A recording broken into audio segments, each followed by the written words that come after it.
a brilliant biography which will surely become a classic. Life of Napoleon. Napoleon Bonaparte's character and achievement has always divided critics and commentators. Today I will discuss all life history of Napoleon. Napoleon Bonaparte was born at Ajaccio, Corsica, on the 15th of August 1769. Such a bald, even banal statement is necessary when we consider that every aspect of the man's life has been turned into the stuff of legend. In 1919, Archbishop Whately tried to push beyond legend into myth by suggesting, tongue-in-cheek, in his historic doubts relative to Napoleon Bonaparte, that Napoleon had never existed, that his was a proper name falsely attributed to the French people collectively. The psychologist Carl Gustav Jung, while accepting the reality of Napoleon's existence, argued that his significance was wholly collective and not individual, that he represented the resurgence from the depths of the French unconscious of the savage and irrational forces the revolution had tried to suppress through the cult of reason. Even those who accepted the importance of Napoleon the individual argue about his origins and his date of birth. There has in some quarters been a curious reluctance to accept that he was a Corsican at all, even though born on the island. Some have asserted that he was descended from the Greeks, the Carthaginians or the Bretons. Others, remarking his oriental complex, and noting that in the 9th century the Arab invaders of Europe reached Corsica, claim an Arab, Berber or Moorish strain in his provenance, hence his excessive superstition,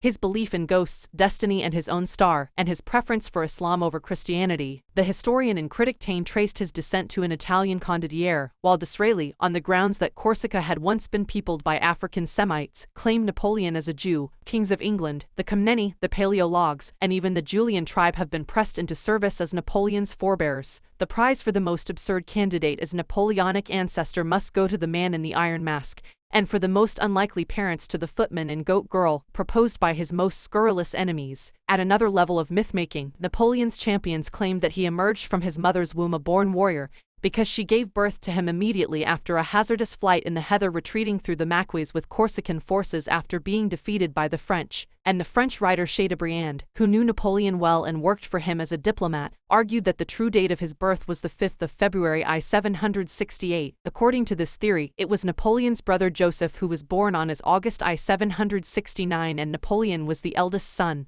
The sober facts are less sensational. On the 2nd of June 764, Carlo Bonaparte of Ajaccio, an 18-year-old law student, married the 14-year-old Marie Letizia Ramolino, also of Ajaccio. Both families were descended from Italian mercenaries in Genoese pay who settled in Corsica at the beginning of the 16th century. The Bonapartes came originally from Tuscany and could trace their lineage to the soldier of fortune Ugo Bonaparte, documented as a henchman of the Duke of Swabia in II-22. Ugo was a veteran of the struggle between Guelphs and Ghibellines and a devoted supporter of the Holy Roman Emperor in his conflict with the Pope. The loser in a Florentine power struggle, Ugo spent his last days in the seaport of Sarzana, and it was from there in the early 16th century that his descendant Francesco Bonaparte emigrated to Corsica. Such at any rate was the Bonaparte family tradition. Their surname was said to denote Ugo's imperialist affiliations. The earliest unimpeachable record shows a member of the Bonaparte family, a lawyer, as a member of the Council of Ancients in Ajaccio in I-6.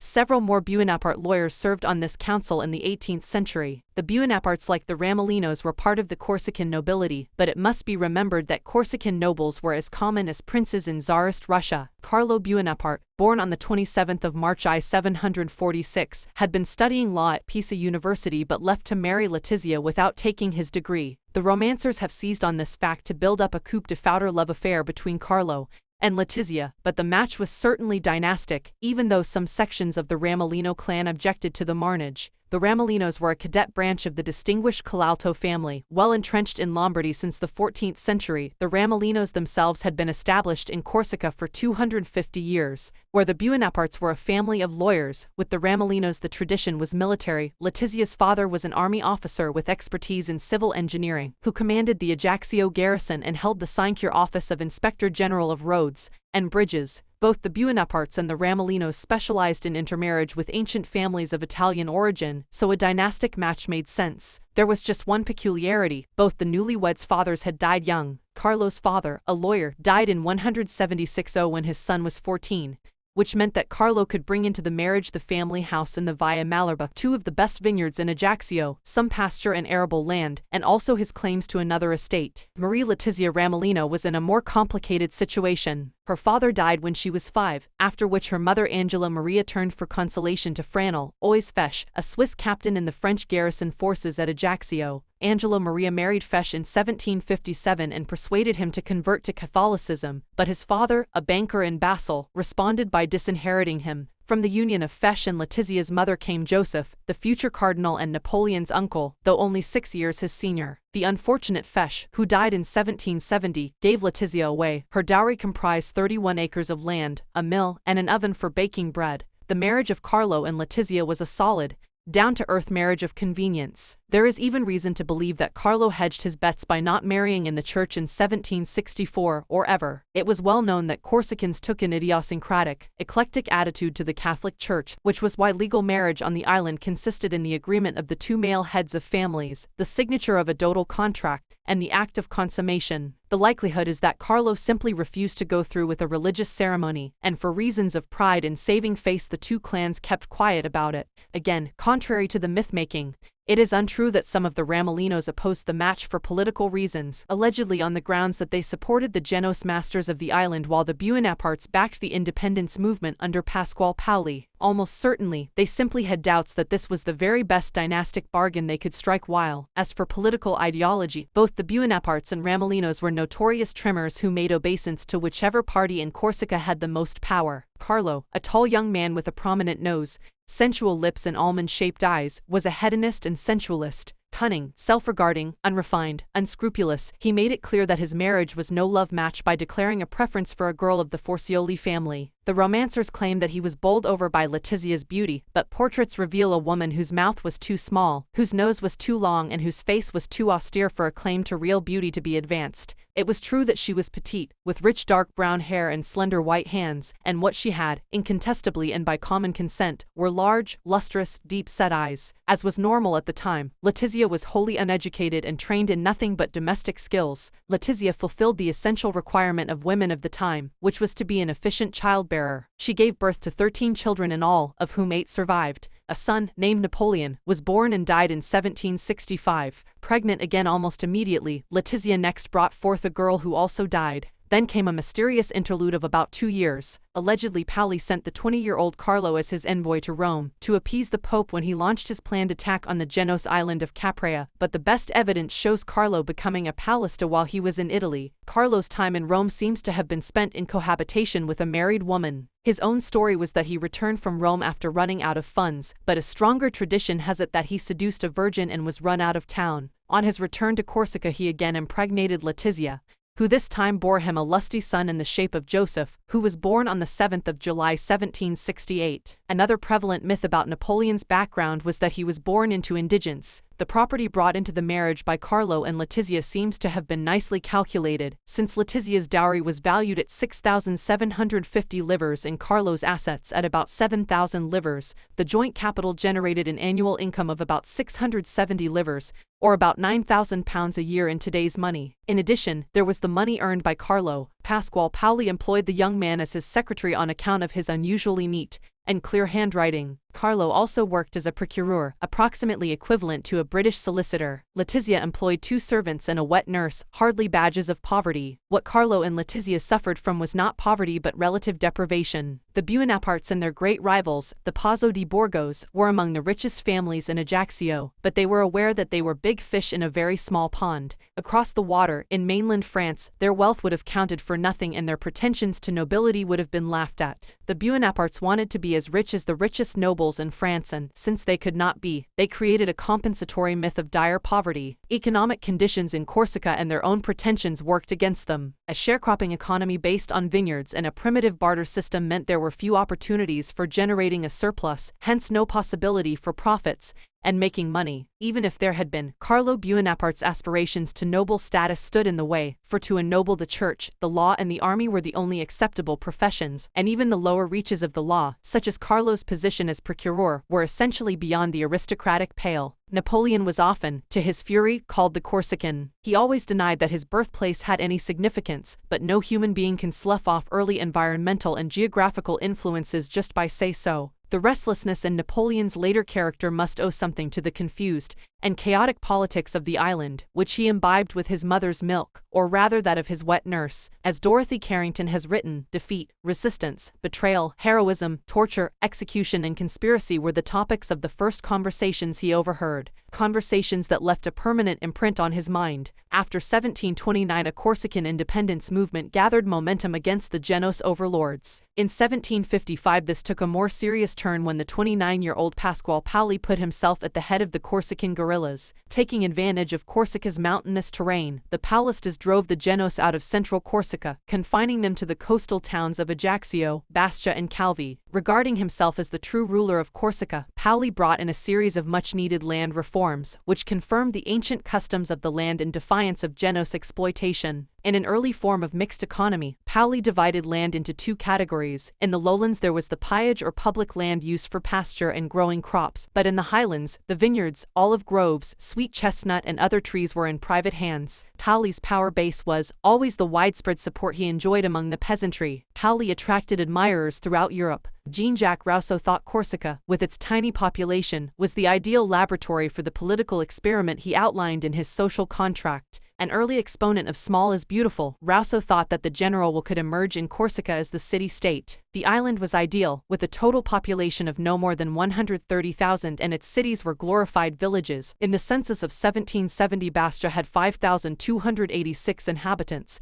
and Ajaccio 3,907. Rousseau actually sketched a constitution for Corsica, and announced, "I have a presentiment that one day this small island will astonish Europe." Another admirer who actually visited Corsica and met Paoli was James Boswell, Dr. Johnson's faithful companion and biographer. Boswell in his account of Corsica famously compared the Corsicans, with their clans and martial traditions, with the Scottish Highlanders before the 1745 Jacobite Rising. The thought had occurred to others. At one time Bonnie Prince Charlie himself was proposed as a possible king of Corsica. So enthusiastic for Paoli was Boswell that Dr. Johnson accused him of being a bore on the subject. But Paoli had scarcely completed the conquest of the interior, and introduced his reforms when Corsica once again became a pawn on the international diplomatic chessboard. Just before the outbreak of the 7 Years' War in 1756, by treaty arrangement the French poured their troops into Calvi, Ajaccio and St. Florent. They pulled them out again when war broke out, but reintroduced them in 1764. French encroachment reached its apogee the year before Napoleon's birth, in 1768, when Genoa formally ceded the island to France. Paoli and his men learned that they had fought the Genoese only to be delivered to the suzerainty of Louis XV.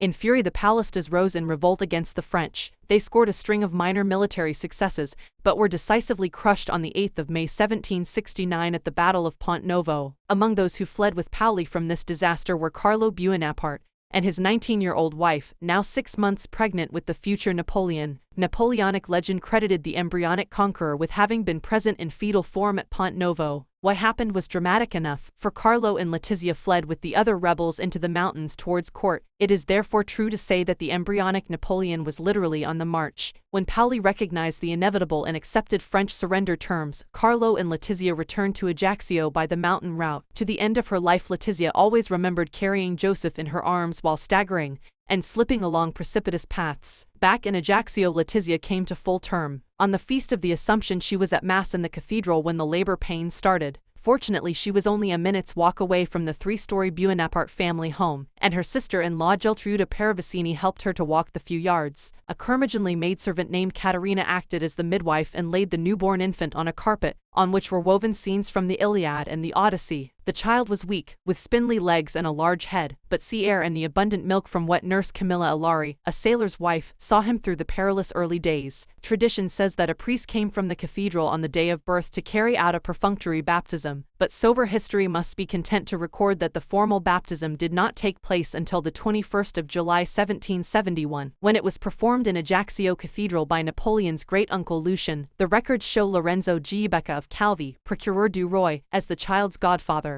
The little boy was christened Napoleon. It was an odd name, and its origin, predictably, is shrouded in controversy. Some claimed it was a name deriving from the Greek and meaning lion of the desert. More plausibly, a Greek saint who suffered martyrdom in Alexandria under Diocletian is cited, but the most likely explanation is the simple and banal one that one of Letizia's uncles, a Paulista who had recently died, bore that name. There is little hard evidence for the events of Napoleon's early boyhood. There is a strong tradition that he was sent in 1773 to a school for girls run by nuns, and that he was the terror of the playground. The story goes that, when the children were taken for their afternoon walk, Napoleon liked to hold hands with a girl called Giacominetta, noting also that Napoleon was sloppy with his appearance and often had his socks around his ankles. Some juvenile wag composed the couplet, Napoleon di mezza calzetta fa l'amore a Giacominetta. If this provocative line was uttered, the sequel would have been predictable, which was doubtless where the boy Napoleon got his early reputation for fisticuffs. It is certain that at about the age of 7 he was sent to a Jesuit school, where he learned to read and write, to do sums and take in the rudiments of Latin and ancient history. But stories of tantrums and of a systematically destructive boy who pulled the stuffing out of chairs, wrecked plants and deliberately cut grooves in tables were later accretions brooded about by his enemies,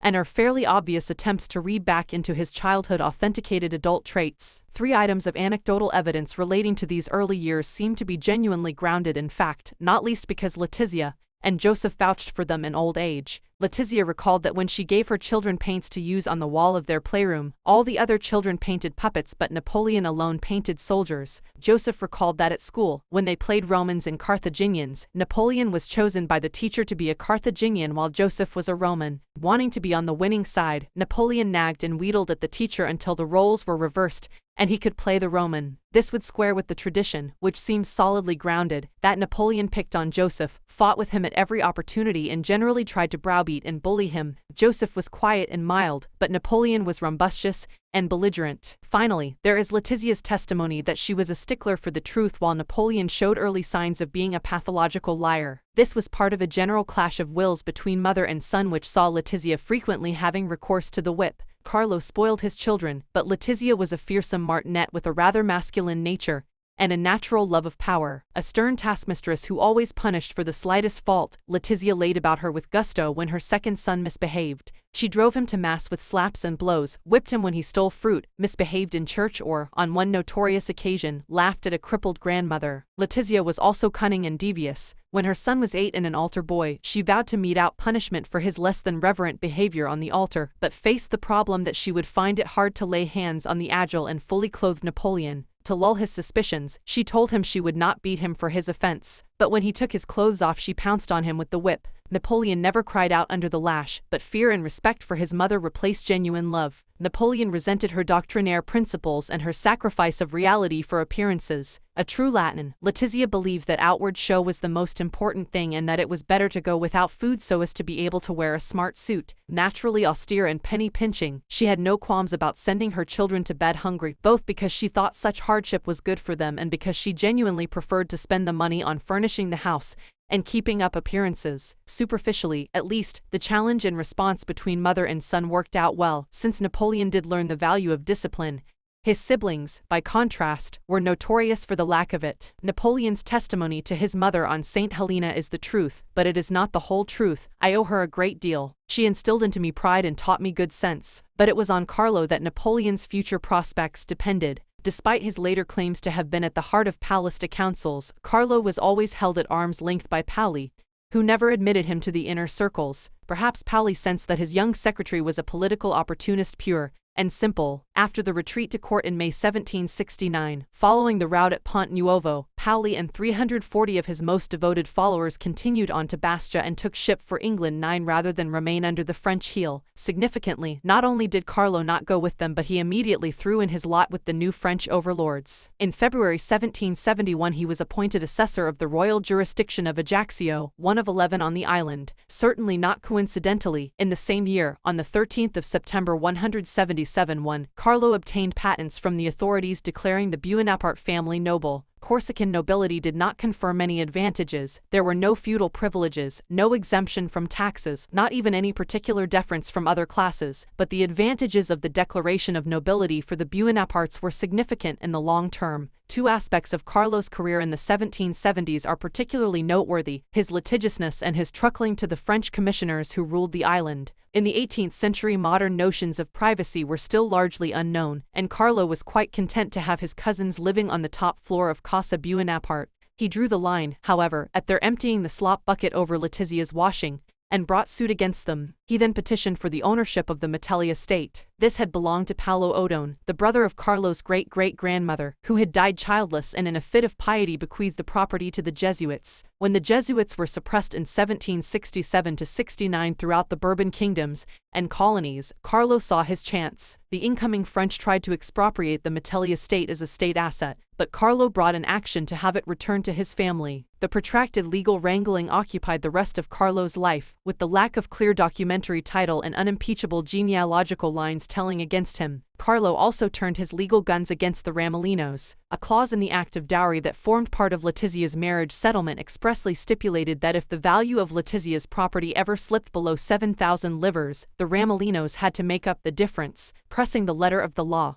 Carlo in 1775 began proceedings against Letizia's grandfather, the 84-year-old Giovanni Ramolino. His suit was successful, but then it turned out that Giovanni could not pay the amount owed. The old man's meager belongings, 2 good barrels, 2 crates, 2 wooden jars, a washing bowl, a tub, 5 casks, 6 low-quality barrels, etc., were sold at auction in Ajaccio marketplace. It is probable that Letizia, already less than enamored by Carlo and his conduct, was deeply angered by the public humiliation of her impoverished grandfather. She was, after all, a woman who believed deeply in face and appearances. Ironically, Carlo's litigiousness, which alienated Letizia, made her more vulnerable to the charms of Carlo's protector and patron, the Comte de Marbeuf. French rule in Corsica essentially came down to the military governor and a civil intendant supported by a docile Conseil Superior sitting at Bastia. From 1772 to 86 the military governor was Charles René, Comte de Marbeuf, a favorite of Louis XV's, while the intendant from 1775 to 85 was M. de Bouchaporn. Marbeuf, from an old Breton family, was 60 when he took up his appointment as the virtual ruler of Corsica and soon showed himself an enlightened reformer, an improver, interested in crop rotation and presiding in Cartesian benevolence over a strict administrative hierarchy of peace, province and central government. Marbeuf surrounded himself with male protégés and sycophants on the one hand, and pretty women on the other. Having contracted marriage of convenience in France, he also conveniently left his wife behind when he went out to Corsica as governor. A man whose virility belied his years, he at first kept Madame de Versnes, the Cleopatra of Corsica, as his mistress. To his male protégés he distributed largesse, and one of the principal beneficiaries was Carlo. In 1777 Marbeuf secured his election as a deputy for the nobility to represent Corsica at Versailles. Carlo was away for 2 years. Marbeuf meanwhile turned his attention to Letizia. It was well known that he was besotted with her, but only in 1776, when he dropped Madame de Versnes, did he begin the pursuit. There is very strong circumstantial evidence that Marbeuf and Letizia were lovers while Carlo was in Versailles. Unfortunately, zealots for the theory that Letizia was habitually unfaithful to Carlo have tried to backdate the liaison to 1768 in order to sustain the thesis that Marbeuf was Napoleon's father. It can be stated categorically that he was not. At the probable date of Napoleon's conception, around November 1, 768, Marbeuf was with French troops in winter quarters and had no connection whatever with Letizia. Yet those who have refuted the straw man theory that Marbeuf was Napoleon's father have made the unwarranted further assumption that he could not have fathered any of her other children. He certainly did not beget the third son, Lucien, who was born in 1775, nor the first daughter, Maria Anna Elissa, but it is highly likely that the fourth Buonaparte's son, Louis, was really the son of Marbeuf. The calendar favors Marbeuf as father far more than Carlo. Additionally, Louis was quite unlike his siblings in looks, character and temperament, and shared Marbeuf's brusque irascibility. Many biographers have asserted on no grounds whatever that Marbeuf's relationship with Letizia was platonic, and that 11 she had eyes only for Carlo. Such writers fly in the face of probability, and reveal themselves as poor judges of human nature. Marbeuf repaid Letizia in an eminently practical and concrete way. Knowing of Carlo's parlous finances, he alerted him to a little-known procedure whereby the children of distressed French nobility could receive a free education. In theory, Joseph could be trained for the priesthood at the seminary at Aix, Napoleon could be sent to military school, while the eldest girl might secure a place at Madame de Maintenon's school at St. Cyr. There was just one snag: parental applicants had to submit both a certificate of nobility and of indigence, and competition for the free places was ferocious, only 600 being available in the whole of France. Nevertheless, with his contacts and patronage, Marbeuf was confident of success. In 1778, while Carlo was still out of Corsica, Marbeuf solicited the Minister of War, Prince de Montbarry, for free places for Joseph and Napoleon, enclosing the certificates of poverty and of 4 generations of nobility. Montbarry replied provisionally on the 19th of July 1778, granting Napoleon a place at the military academy at Brienne and Joseph his indentures at the Aix seminary. However, there were conditions. The two Bonaparte sons had to be clear that they could not both be trained for the same profession. They had to pass the entrance examinations, and final confirmation had to await a new certificate of nobility from the royal heraldist in Versailles. Final confirmation of Napoleon's place at a military school was not received from the Minister of War until the 31st of December 1778. Marbeuf again pulled strings. The preliminary education, so necessary after the fragmentary instruction in Corsica, would be given at the school at Autun, run by his nephew the bishop. Marbeuf guaranteed payment of Napoleon and Joseph's fees. Carlo gushed with gratitude and wrote a sonnet in praise of his benefactor, who does not seem to have reciprocated by ending the affair with Letizia. Such was the complex family situation as Napoleon, at the age of 9, prepared to depart for Autun. What was the impact of those first 9 years, in which all the essential formation of his personality was done? The Corsican legacy may partly account for the ruthless pragmatism in Napoleon's personality, the impatience with abstract theory, and the conviction that, ultimately, human problems are solved by main force. There is also the primitive aspect of the adult Napoleon, frequently noticed by memorialists and biographers. The psychoanalyst A.A. Brill wrote, "There is no doubt that Napoleon represents the very acme of primitivity," and went on to argue that his universal fascination lies in his embodiment of those primitive qualities we can scarcely acknowledge 12 consciously in civilized society. This is not so very strange when we consider the backward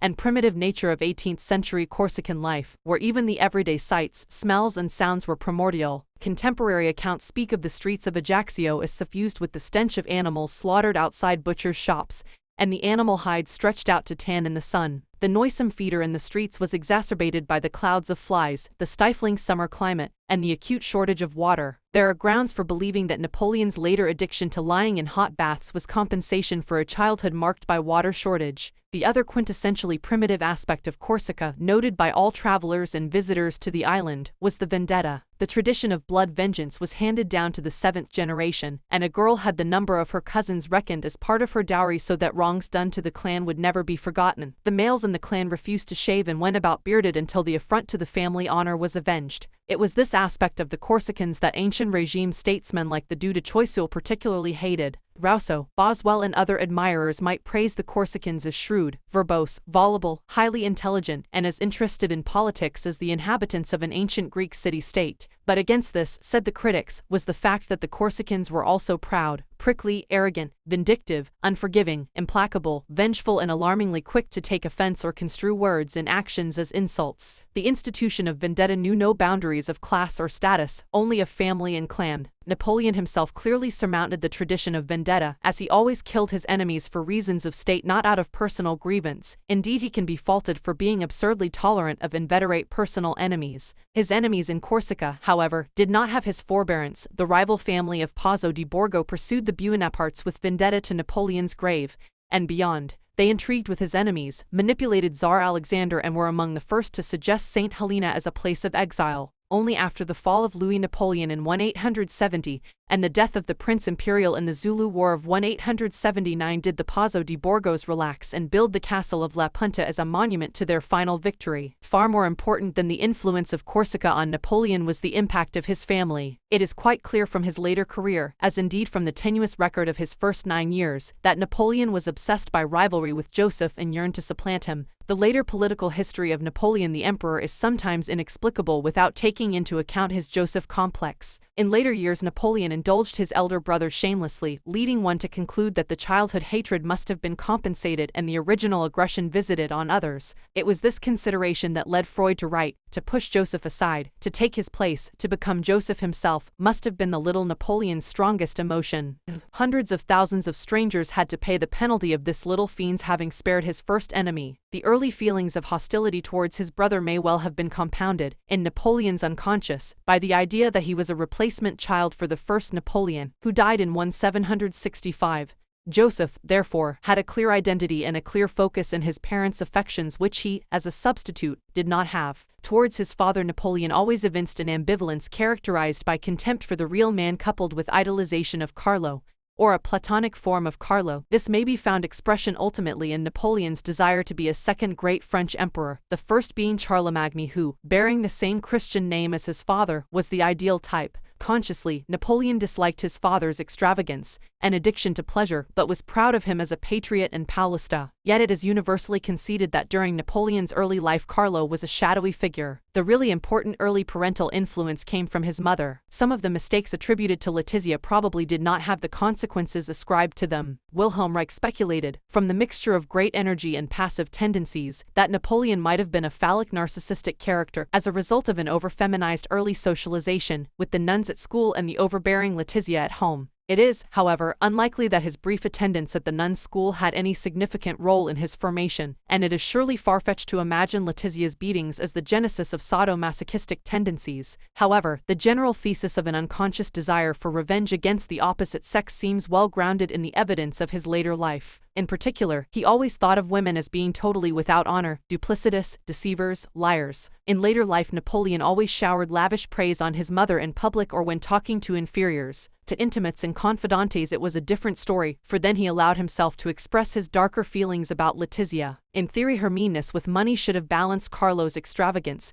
but the adult Napoleon felt, though he would obviously not have used the term, that both his parents were neurotic in countervailing and vociferous ways. He hated the way his mother got him 14 to spy on Carlo when he was drinking and gambling in the Ajaccio saloons. There were also more sinister suspicions about Letizia and Marbeuf that he dared not express consciously, but it is important to be clear that Napoleon's ambivalence about his mother was part of a general obsession with Letizia, and we would therefore be justified in adding mother fixation to the other complexes already noted. All human beings struggle in vain against the determinism of the parental legacy, both biological and psychological. The curious paradox of being a charismatic workaholic, which was the character of the adult Napoleon, surely results from the very different and centrifugal qualities of his two ill-matched parents. From Carlo he would appear to have derived the histrionic and magnetic qualities, the self-dramatization and the ability to win men. From Letizia came the self-discipline and the fanatical devotion to work. It was the Letizia-derived qualities that would be most valuable to him during his virtual orphancy at Brienne.